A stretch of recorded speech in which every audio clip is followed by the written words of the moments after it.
يعني دائما ما قدروا حنا حابين ولا ما همش حابين ولا اقوياء عليهم بالبزاف دي زاني لوميير. حنا ما عندهمش عباك الحمد لله سياسيا وعسكريا، يعني المغرب ما يقدروش يلحقونا. اليوم بالك هما راهم يضغطوا في واحد لو بوان في الرياضه، وخاص يعني اون بارتيكولي كره القدم، لان يعرفوا ان الشعب الجزائري يعشق يعني الكره ويحب الكره حتى الجنون، ولذلك هو يحب يلعب على هذيك.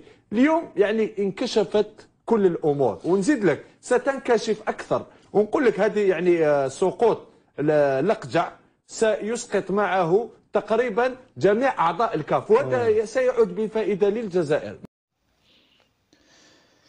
أصدقاء ديالي، السلام عليكم ومرحبا بكم مرة أخرى في قناتنا وقناتكم ماروك بريس. كنتمنى تكونوا بخير وعلى خير وبصحة جيدة وفي أحسن أحوالكم. أصدقاء ديالي، إلا كنتوا أول مرة كتشوفوا قناة ماروك بريس ما تنساوش تشتركوا في القناة، كذلك تفعلوا الزر ديال الجرس، لايك الفيديو، واكتبوا لي في خانة التعليقات أسفل الفيديو الآراء ديالكم حول هذا الموضوع ديال اليوم ديال المنتخب المغربي ضد المنتخب الكونغو الديمقراطية والأحداث اللي شهدتها المباراة بعد نهايتها. أصدقاء ديالي، الإعلام الجزائري قرب ديال بصح وجهوها اتهامات خطيرة لفوزي لقجع، وقال لك بلي هو تاجر المخدرات وغادي يطيح وغيطيحوا معاهم حتى الكاف. المهم اخوتي رونوها ديال بصح، وقال لك حنا المغرب ما كتسوى حتى شي حاجه قدام الجزائر قويه سياسيا دبلوماسيا عسكريا. المغرب شنو هو هذا المغرب حتى شي حاجه. المهم اخوتي فيديو مقربل ديال بصح، تفرجوا وحكموا واكتبوا لي الاراء ديالكم اسفل التعليقات، ونتلاقاو في نهايه الفيديو. ما تنساوش تشتركوا في القناه وكذلك تفعلوا الزر ديال الجرس ولايك الفيديو، وشكرا لكم. كالآتي إذن: المنتخب المغربي في المرتبة الأولى ب4 نقاط، الكونغو وزامبيا بنقطتين، وتنزانيا بنقطة واحدة. هناك مواجهة أخرى جارية عن المجموعة الخامسة بين جنوب إفريقيا وناميبيا. هذا عن مباريات اليوم. وعن مباريات الغد بحول الله، إذن عن المجموعة الأولى غينيا وكوديفوار في الجولة الثالثة من مباريات دور المجموعات طبعا والأخيرة. غينيا بيساو ستواجه نيجيريا، منتخب الرأس الأخضر يواجه مصر، منتخب الرأس الأخضر وذكر أنه متأهل إلى الدور الثاني، يواجه المنتخب المصري في هذه المواجهة المصيرية. بالنسبة لمنتخب الفراعنة، موزمبيق تواجه غانا أيضا غدا في مباريات الجولة الثالثة من دور المجموعات.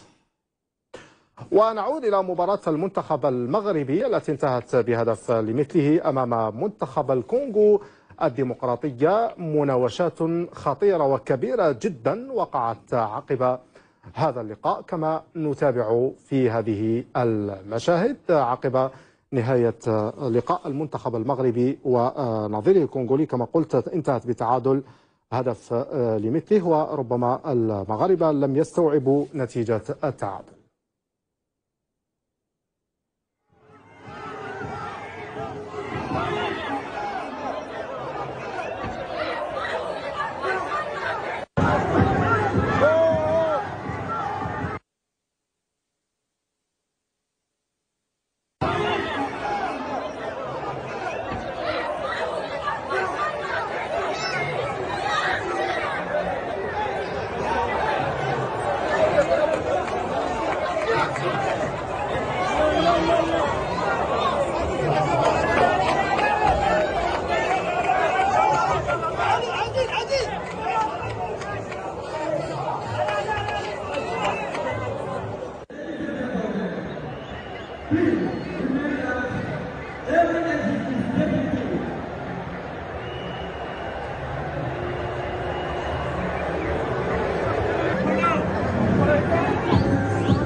إذا كما تابعنا اختلط الحابل بالنابل بعد هذه المواجهة. زين عامر يضحك. نعم. ما رأيك في الذي شاهدناه اليوم؟ أنا رأيي أنتظر يعني العقوبات وأنتظر ردة فعل لجنة يعني لا كوميسيون ديسيبلين، لأن لما تشوف القرار الذي اتخذ في حق عادل عمروش في يعني ظرف وجيز ووجيز جدا. اليوم ما حدثت أشياء خطيرة. بالك اللي ما يعرفش يعني أنا تابعت وقريت كثير حتى أقوال لاعب مبامبا اللي يلعب في أولمبيك مارسيليا اللاعب الكونغولي. لما اليوم قال لك يعني أنا الذي أدهشني الأكثر يعني باش تشوف اللوبي الصهيوني الخطير، حتى الصوت يعني قطع لأن المدرب المغربي للأسف احنا يعني نتأسفوا لهذا حتى نقول لك يعني ماشي الحادثه الحق يعني لاشياء قال هو الشجار بدأ بين الركراكي ومدافع منتخب الكونغو. ولكن وعلاش بدا الشجار؟ لأن لا توني دي بروبو راسيست على ليغار دو مبامبا. ومبامبا قال لك يعني انا عندي قال لك المقطع، قال لك راح نخرجوا في الوقت المناسب. قال لك انا يعني ما ادهشه لماذا يعني قطعوا الصوت، لان عباك على خط تماس يكونوا الميكروفونات سي سكون ابل يعني دي ميكرو سبيسيال راماسور، لا يعيطوا لهم دي ميكرو سبيسيو راماسور دو سون عباك باش ولذلك قال لك وعلاش قطعوا الصوت باش الناس ما تسمعش واش قال له يعني الركراكي. ولذلك انا حبيت هذا حنا دوكا يعني ما عندنا حتى دخل الله يسهل عليهم، ولكن حبيت لا كوميسيون ديسيبلين تحل يعني هل ستقيس بنفس المكيال؟ نعم، هل ستقيس؟ هل حتحل يونكات؟ هل يعني يكونوا تبعيات لهذه الحوادث؟ لأن هذه الحوادث استمرت داخل غرف تغيير الملابس، وشفنا حتى الحقير يعني مشاو بائع المخدرات مشى إلى غرفة تغيير الملابس باش تشوف اللي هنا كاين الكيل بمكيالين. والله لو تستمر هذه كأس إفريقيا بهذا المنوال أنا نظن لو تستمر يعني هكذا نتمنى أن يعني جل المنتخبات الديكلار فورفي وتحبس، لأن إذا حبوا يمدوها المنتخب ما ولا يفول فوسي لا كومبيتيسيون بهذا النوع يعني من الكولسه خلاص يعني يقولوا لنا اللي منحبوا كيما الجوائز حبوا يمدوهم لبعض يعني اللاعبين والبلد هذاك مدوهم خلاص. قولوا لنا هاد كاس افريقيا الناس تولي لاعبين يولوا للانديه مدوها لكاش بلد. قال حبيتوا تمدوها البلد تاع المخدرات مدوها لهم والسلام عليكم وخلاص ونحبسوا. مع احترامنا طبعا للشعب المغربي. الشعب المغربي تحدث عن من زاويه اخرى. احنا نتكلموا على المخزن. ونشكر قناه النهار اللي دارت يعني روبورتاج قبل بدايه هذه الحصه وبينت، لان عباك الاخ حسام والله ما ناش نهضروا من العدم.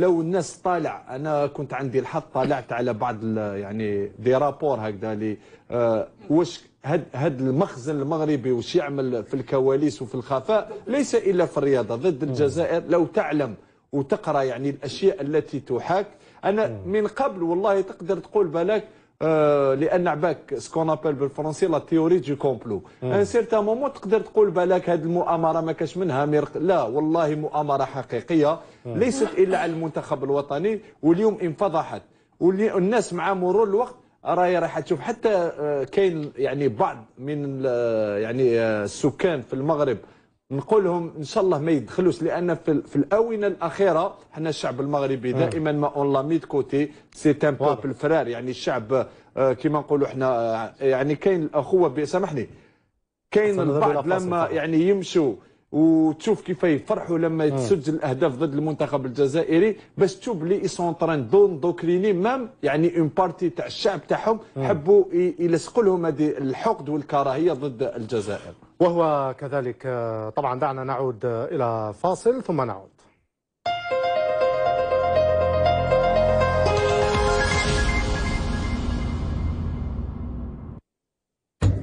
كأس إفريقيا عدنا إليكم من جديد. كنا نتحدث طبعا عن المناوشات التي جرت بعد مواجهة المنتخب المغربي ونظير منتخب الكونغو الديمقراطية. مؤمن أيت قاسي، ما رأيك في الذي حدث بعد هذا اللقاء؟ هل الكاف ستكون أمام الأمر الواقع أم أنه ستواصل سياسة الكيل بمكيالين؟ أكيد ستواصل الكيل بالمكيالين، ستواصل كما يقولوا شاهد ما شافش حاجة، يعني راح يديروا مسرحيه جامي شفناها كاع. على بالك محال انت تتصور واش قادرين يديروا اخ حسام اليوم لما نتكلم على اللاعبين تاع المغاربه سي دي بروفيسيونيل، ما امبوسيبل يتصرف هكذا في اوروبا. ما يسبوا في التيران ما يتصرفش هكذا في سيفي ولا مارسيل. صح هنا الى ان سونتيمون دامبينيتي، عنده احساس انه لن يعاقب يديروا شي حاجه. انا نقول لك اكثر من بروتيكسيون لا عقاب. يعني كي يقول لك واحد تو بروتيج ما تعميهاش، تبروتيج هاي سيرتان ليميت. يديروا اللي ما انت ما تتصوروش. انا لما نشوف لاعبين عندهم الاحساس هذا تاع اللا عقوبه. انا بكل صراحه لست يعني هنا انا واش شفت عيب وعار على الكره الافريقيه اولا، وعلى الناس هذوما اللي عندهم اللوبيات الدنيئه التي تمارس الى يومنا هذا. اقول لك اليوم المغرب لا احد تحدث عن ما جرى كذلك في المدخل يعني التلال يعني لما تشوف امور كهذه لماذا لا يوجد بيان؟ هل هناك بيان في الكاف؟ لم أشاهده الى حد دخولنا الى هذه الاستديو، الى هذا الاستديو. لا استغرب لما قامت الدنيا ولم تقعد على المدرب عادل عمروش الذي وحتى وان كان يعني زاد في الكلام الا انه كان يريد تمرير رساله: حقرونا في استادنا، لعبونا على 8 وماشي على 2، وثانيك يديزينيو لاربيت ديزينياسيون داربيتر. لما تشوف انت كيفاش يتصرف الإقجاع في الكاف في نهائي كاس رابطه الابطال، تصرف تقريبا بلطجي. بلطجيه هذه ماشي رياضه، صدقني هذا تصرف بلطجي. من اين ياتيك التصرف البلطجي؟ ياتيك من الاحساس باللا عقاب. on appelle ça un sentiment d'impunité. نديروش نحب نشوفوا الكاف اذا ارادت فوالا سا سي امبورطون دو سافوار. المفروض يعني رد الفعل يكون سريع. لحفظ ما وجهها اليوم عليها على الاقل اصدار بيان، لان اليوم انا نقولها لك فقدت مصداقيتها بكل صراحه. لما كنا نتكلم هذه صوره من الصور السيئه التي اضحت يعني تميز افريقيا والاتحاد الافريقي لكره القدم. نحن لما نقول هذا الكلام اسمح لي زيد تعيش، لما نقول هذا الكلام اوني دي بان افريكان كوم سا، اوني دي بان افريكان. حنا افريقيين قبل الناس كامل باش نفهموا مليح. حنا مسحنا ديون، عاونا الناس جاو قراو هنا، درنا لهم دي بورس من عندنا، صح ولا لا زيد؟ بالك راني غلط. كاين ناس داخل وخارج افريقيا، داخل وخارج افريقيا يا حسام. هناك دكاتره، هناك اساتذه، هناك دي مينيستر اون افريك قراو هنا في لونا تاعنا خويا حسام. هذه باش تفهم مليح. حنا نقولش طعنا في الدهر لاننا نحن محمي، حب بلادنا محميه، كاش اللي يدنا. حنا مواقفنا وسياده القرار والحمد لله. وكأنه أنا أشعر أنه اللوبي الآن الموجود في الاتحاد الافريقي لكرة القدم يحاول بشتى الطرق يعني استغلال هذه الفترة قبل فوات الأوان. بارك الله فيك. استغلال قبل نهاية هذه الفترة. هذه الفترة لمحاولة فرض بعض واقع غير رياضي. واقع غير رياضي. تفضل زين. هذه القضية الأخيرة التي يعني كما نقولوا احنا هاد لافير تاع المخدرات، وين يعني يا لامبليكاسيون تاع رئيس الوداد، والقضيه راهي في يعني في المتابعه اليوم. لما تشوف يعني الزميل العثماني مشكور لان التحقيق اللي شفناه اليوم زاد نوزا اكليري بزاف. لما تشوف ان الرئيس الحالي للجامعه المغربيه فوزي الإقجع اللي نسميه الحقير، اللي هو وزير الميزانيه في بلده اليوم، يعني حتى لا ديونتولوجي تاع سبور عباك دائما تكلم عليها. لو يعني تخيل لو كان يعني بالك هذا الرئيس من بلد اخر وهو وزير، احنا دائما ماشي احنا قلنا السيو لا شارت سبورتيف الانتردي لامبليكاسيون تاع لو بوليتيك في لو سبور.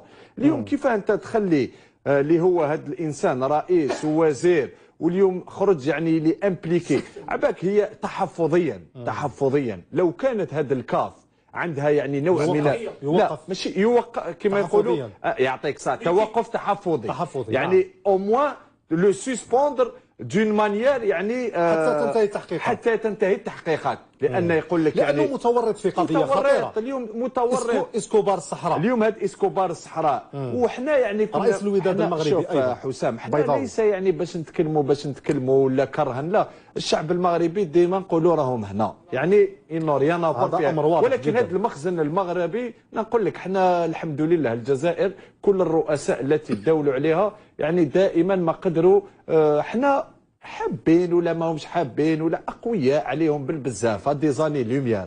حنا ما عندهمش عباك الحمد لله سياسيا وعسكريا، يعني المغرب ما يقدروش يلحقونا. اليوم بالك هما يضغطوا في واحد لو بوان في الرياضه، وخاص يعني اون بارتيكولي كره القدم، لان يعرفوا ان الشعب الجزائري يعشق يعني الكره ويحب الكره حتى الجنون، ولذلك هو يحب يلعب على هذيك. اليوم يعني انكشفت كل الامور، ونزيد لك ستنكشف اكثر، ونقول لك هذه يعني سقوط الأقجع سيسقط معه تقريبا جميع اعضاء الكاف، وهذا سيعود بفائده للجزائر. ما تخافش، هناك تحقيق من طرف الوكاله الامريكيه لمحاربه المخدرات. بلاتير وطاح. شكون قال ان بلاتير وكل ما احيك في الفيفا يعني شت والصرا ابري لوك 3 د لا كوب دي موند لقطر، كل الشخصيات التي يعني تبعت قضائيا، هل انت تظن ان يعني امريكا ما رايحش امريكا لما تتابع واحد نقدر نقول لك رايحه تطيحوا في بلده. ولذلك هذه المؤامره رايحه يعني نوعا ما ستنتهي في اقرب وقت. ولذلك الكاف اليوم يعني للاسف رايحه تنحي المصداقيه لمنافسه قاريه اللي كان تقريبا مونديال افريقي اللي الكل كان يتابع فيها، يعني اللاعبين كان النيفو تكنيك. اليوم لما تشوف يعني الاربيتراج سكوندالو، لان اليوم حنا سرقنا اونايتي فولي، حب من حب وكاره من كاره. انا اليوم مثلا رغم ذلك رئيس الفاف قال ليس هنالك مؤامره.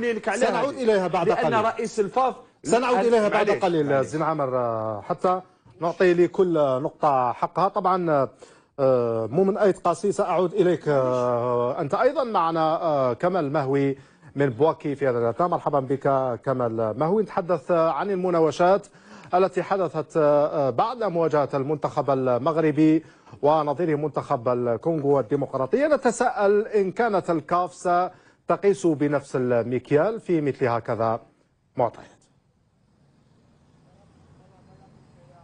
تحية لك حسام ولمؤمن زين وحسين وفاروق. لكن كنت أستمع إلى كلام زين منذ قليل، يبدو أنه يعيش في عالم آخر. أي أمريكا تتحدث؟ هناك لوبي أمريكي صهيوني مغربي يتحكم في هذه الكواليس، ونحن لنا يعني الله نحن معنا منتخبنا الذي حين يكون قويا لن تقف أمامه أي قوة، والدليل في 2019 أخذنا كأس أفريقيا بدون أي لوبيات. لا علينا. اليوم ما حدث في مباراة المغرب والكونغو يعني لاقى استنكار كبير هنا في مدينة بواكي على الأقل، خاصة بعد الكلام العنصري الذي تفوه به مدرب المنتخب المغربي الخلوق وليد الكراكي ديجاه قائد أولمبيك مارسيليا بومبا الذي يتمتع بشعبية كبيرة هنا في كوت ديفوار. وتصريحاته بعد ذلك قال أن العدالة الإلهية ستأخذ مجراها، لأنه يدري أن الكاف لن تفعل أي شيء ولن تسلط أي عقوبات على المنتخب المغربي، بل ستكتفي بتغريمهم يعني ماليا. الأهم والمهم هو اليوم حصة تدريبية للمنتخب الوطني حضرها 10 لاعبين. تأخذ طريق الذي أخذوه الصهاينة واللوبيات هذه اللعينة. الجزائر واحد ما كانش اللي يسبقها حسام. كان حبينا احنا كيما يمكن نقولها لك بالدارجه احسن، لو حبينا نكونوا كيما هما نطبعوا ونجيبوهم هنايا ويونطرينيو في لي فرونتيير يسبقوا بالجزائر. الجزائر اللي فيها كلش. بصح حنا دينا الاستقلال، حنا دينا القرار السيادي، با دينجيرونس، ما كاش تدخل. حبيت ولا كنتعامل معاك يا سير كاين رجال، بيان سير كاين رجال. لو كان ما كانش رجال في البلاد يا زين ما نخرجوش من التسعينات بسلام. الحمد لله كل البلدان حشر رجال اللي فيهم كانوا يتامروا علينا، بصح كانوا رجال تاع الصح وقفوا عليها وخرجوها لبر الامان. واليوم كذلك حنا عرفنا كيفاش هذوك الناس يزون ايتي ريكومبونسي، يزون ايتي ريابيليتي. دوك هذاك الامر السياسي ما نعرفوش مليح، بصح انا نقول باللي كاين رجال واقفين عليها. دير في بالك حاجه يا حسام، l'Afrique sans l'Algérie elle n'existera jamais. عمرها ما تكزيستي افريقيا بلا الجزائر. بالمساعدات، بالوقوف الى جانب دول عدم الانحياز، بالوقوف الى تاع قضايا العادله، يعني قضايا العادله، وكذلك الى اليونيون افريكان. اليوم لما نتحدث عن الجانب السياسي مع الكره، البعض يتساءل لماذا لا يا اخي العزيز، ما نشهده اليوم هي مؤامره. تقول لي صادي لا يريد التكلم عن المؤامره، هذا تصريح دبلوماسي وتصريح واجب. دعنا نستمع الى رئيس الاتحاد الجزائري لكرة القدم وليد صادي. اكد انهم تقدموا رسميا باحتجاج لدى لجنة التحكيم لدى الكاف، وايضا تحدث عن عدم وجود او تجنب الحديث عن ما تسمى بالمؤامرة.